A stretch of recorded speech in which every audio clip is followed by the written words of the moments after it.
Hello दोस्तों, welcome to medicine point.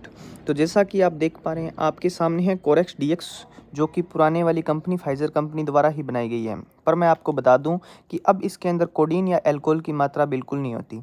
अब यह है सूखी खांसी के लिए एक अच्छी दवा है, जो कि 170 रुपये एमआरपी के साथ आमतौर पर 150 रुपये के रेट में हर मेडिकल स्टोर पर उपलब्ध होती है। इसके अंदर जो फार्मूला होता है वो डेक्सोमेथोप्रेन और क्लोरोफेनिकोल होता है। और इसके बारे में जानकारी लेने के लिए कमेंट करके पूछ सकते हैं।